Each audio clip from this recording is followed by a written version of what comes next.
देश में सोने और चांदी की कीमतों में लगातार उतार चढ़ाव देखने को मिल रहे हैं। सोने की कीमत आज 1,32,200 रुपए प्रति 10 ग्राम तक पहुंच गई है, तो वहीं दूसरी तरफ चांदी में गिरावट दर्ज की गई है और इसकी कीमत घटकर 1,80,900 रुपए प्रति किलोग्राम, और इसमें सभी कर हैं, सभी करों सहित ये रह गई है 1,80,900 रुपए प्रति किलोग्राम। वहीं निवेश के नजरिए से अगर आप देख रहे हैं तो इस वक्त सोने में निवेश को एक लंबी अवधि के लिए बेहतर माना जा रहा है। सोना न सिर्फ देखिए मुद्रास्फीति से सुरक्षा देता है, बल्कि आर्थिक अस्थिरता में भी एक भरोसेमंद संपत्ति के रूप में काम करता है। एक्सपर्ट्स सलाह देते हैं कि निवेशक अपने पोर्टफोलियो का कम से कम 10 से 15% हिस्सा सोने या फिर गोल्ड ETF जैसे साधनों में रख सकते हैं, और रखना भी चाहिए। वहीं चांदी में निवेश करने वाले निवेशकों के लिए सुझाव यह है कि ये शॉर्ट टर्म में नहीं बल्कि 1 से 2 साल के नजरिए से देखा जाता है। दरअसल इस बढ़त के पीछे, इस गिरते हुए दामों के पीछे कई अहम पहलू हैं। देखिए, अभी हमने बीच में देखा था कि सोना जो है वो रिकॉर्ड तोड़ अपनी जो आंकड़ा है उसे पार कर रहा था। चांदी में तो ऐसा रिकॉर्ड सामने आ रहा था कि चांदी की चमक सोने से भी कई गुना ऊपर, बाकी धातुओं से तो बहुत गुना ऊपर पहुंच चुकी थी। अब इस बढ़त की अगर बात करें, क्योंकि जाहिर सी बात है आने वाले वक्त में सोना और चांदी सबसे ज्यादा बढ़त के साथ और भी नजर आएगा। अभी जो प्राइस जो आप सुन रहे हैं वो कम नहीं है, ये भी बहुत है। मतलब 1 लाख को पार करके यहाँ पर पहुंच जाना, 1,80,000 को चांदी का पार करके पहुंच जाना अपने आप में छोटी बात नहीं है।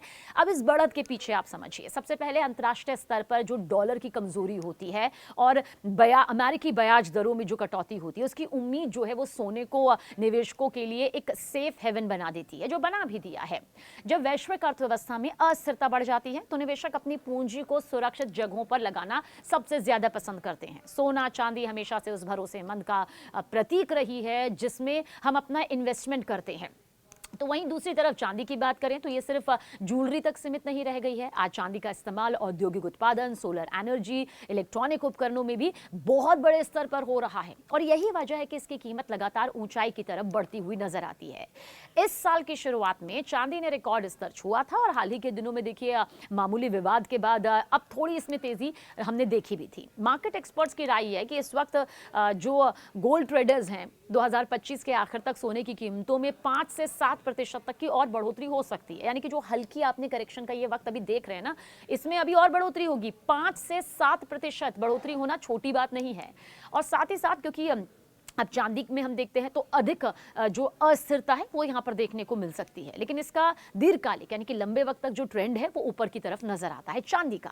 कई फाइनेंशियल एनालिस्ट्स मानते हैं कि सोना निवेश का सबसे मजबूत जरिया है, लेकिन चांदी भविष्य की टेक्नोलॉजी से जुड़ी धातु है, इसलिए उसका ग्रोथ पॉसिबिलिटी और भी ज्यादा है।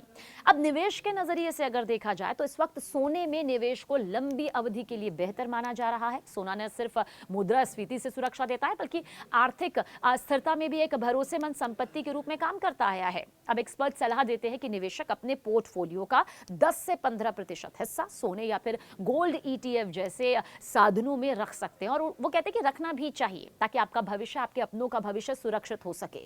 चांदी में निवेश करने वाले इन्वेस्टर्स के लिए सुझाव ये है कि भाई ये शॉर्ट टर्म नहीं है, ये लॉन्ग टर्म है। आपको 2 से 3 साल या फिर हो सकता है इससे भी जो ज्यादा वक्त हो वो यहाँ पर देखना पड़ेगा, लेकिन कम से कम का जिक्र करें तो 1 से 2 साल तो वो कहते हैं आपको इसी नजरिए से देखना होगा। फिलहाल भारत के कई शहरों में सोने और चांदी की जो दर है उसमें मामूली बढ़ोतरी देखने को, मामूली गिरावट देखने को मिलती रहती है।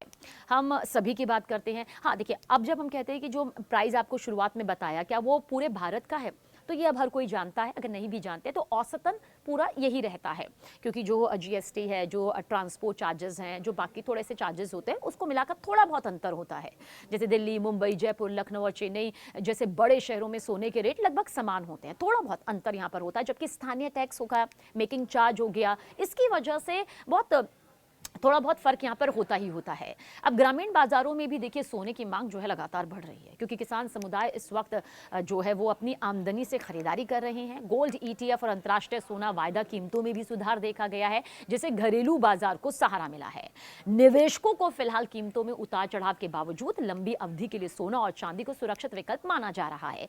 कुल मिलाकर भारतीय बाजार में सोना और चांदी दोनों ही फिर निवेशकों की पहली पसंद बनती जा रही है। एक तरफ ये परंपरा और आस्था से जुड़ी धातुएं हैं, हैं, सोना और चांदी दोनों। और दूसरी तरफ ये आर्थिक स्थिरता देती है, भविष्य की तकनीक और ज़रूरतों का सबसे बड़ा जरिया है। आने वाले महीने में देखिए त्योहारी मांग हमने देखी किस तरह से सामने आई थी। पिछले कुछ बीते महीनों में डॉलर की चाल हमने देखी, वैश्विक तनाव हमने यहाँ पर देखा, जिसकी वजह से सोने और चांदी की कीमतों में रिकॉर्ड तोड़ बढ़ोतरी भी दर्ज की गई और फिर उसके बाद एक करेक्शन का वक्त आया जब प्राइस यहाँ पर गिरता भी नजर आया। आगे की दिशा क्या होगी सब कोई जानना चाहते हैं। देखिए इतना तय है कि भारतीय निवेशक के लिए सोना और चांदी अभी भी वही चमक रखते हैं जो सदियों से उनकी पहचान रही है, भरोसे की चमक, सुरक्षा की चमक, समृद्धि की चमक। सोना हमेशा से एक ऐसी चीज रहा है जिसे लोग सबसे ज्यादा सुरक्षित मानते हैं और जब भी दुनिया में आप मान लीजिए कि कोई भी आर्थिक परेशानी, मंदी, युद्ध या बाजार में गिरावट आती है तो लोग सबसे पहले ना सोने की तरफ, गोल्ड की तरफ भागते हैं। और इसकी वजह यह है कि सोने की कीमत अचानक जमीन पर नहीं गिरती और लंबे वक्त से वो हमेशा एक अच्छा रिटर्न भी देती है। इसी वजह से आने वाले समय में खासकर 2026 जिसमें बहुत ज्यादा वक्त नहीं है, साल का आखिरी महीना चल रहा है, उसके भी कुछ दिन यहाँ पर बीत चुके हैं, तो साल 2026 तक तो सोने के बारे में बहुत ही पॉजिटिव जो रिपोर्ट्स हैं वो सामने आ रही है। आजकल दुनिया में आर्थिक स्थिति हम सबके सामने है, बहुत ज़्यादा स्थिर नहीं है। बड़े बड़े देशों में मंदी तक का खौफ है, ब्याज दरें देखिए किस तरह से बदल रही है, मुद्रास्फीति यानी कि महंगाई बढ़ रही है और कई देशों के बीच तो तनाव अब भी इस वक्त भी बरकरार है। ऐसी स्थिति में, ऐसे हालात में आम लोग, निवेशक और बड़े बड़े बैंक सोना चांदी खरीदते हैं, खासतौर से सोना खरीदते हैं। जब इतनी बड़ी मात्रा में मांग बढ़ती है तो जाहिर सी बात है सोने की कीमतों का स्वाभाविक तौर से ऊपर आना लाजमी है। और कई अंतर्राष्ट्रीय बैंक जैसे गोल्डमैन